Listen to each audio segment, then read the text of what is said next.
Hello and welcome to this new section 2 of theory of error. I am just classifying is this section as an error propagation. It's a lecture 1, introduction to error propagation. As in the previous section 1, we actually tried to see about the measurement, observation, and what error is, and types of error, and how actually we deal with all this error.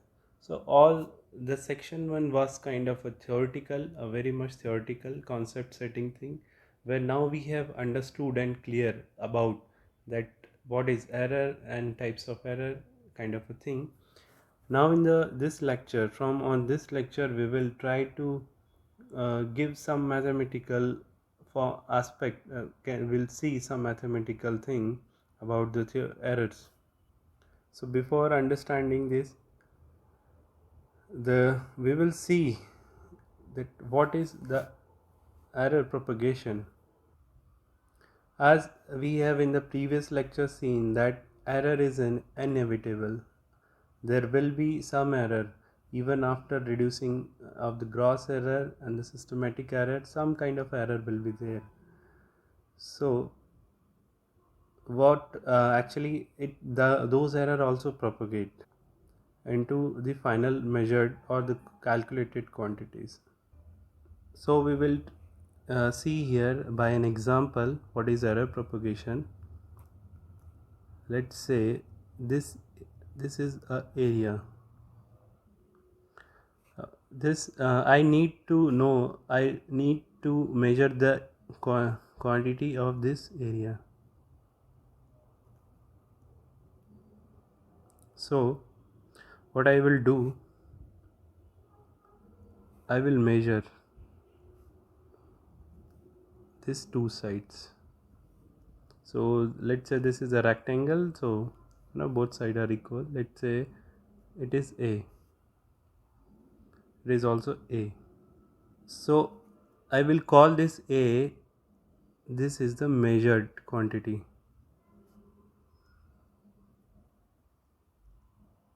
Now my final intention is to calculate the area.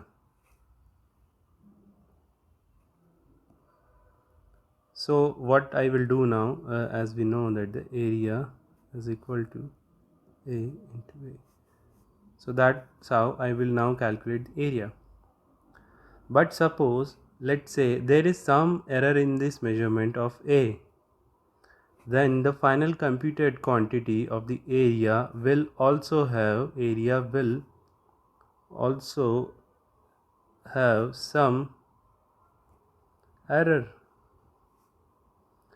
So what I mean to convey here, that when the measured quantity has some errors in it, this error will propagate to the final computed or the calculated quantity.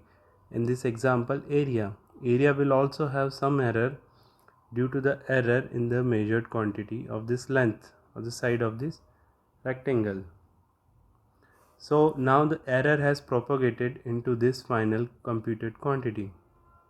So this is basically we call the error propagation. So now you can see as a final definition, evaluation of the error in the computed quantity as a function of the error in the measurement is called error propagation. So here the length and the breadth, or maybe the one side of the rectangle, is the measured quantity, and area is a computed quantity.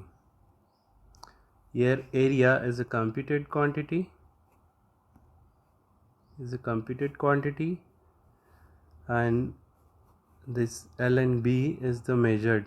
Okay, and in the error in that L and B will now propagate because area is being calculated as a function of this measured quantities. So that's how the error gets propagated into the final computed quantity. So the final key takeaway from this lecture is that if there are errors in the measurement, the final computed quantities using those measurement will also have errors. And we will see in the next lecture about the functions, how the measurement relate to the final quantity, and there are two cases. In a one case, when the function is linear, how error propagates, and the second case, when the function is non-linear, how error propagates. Thank you.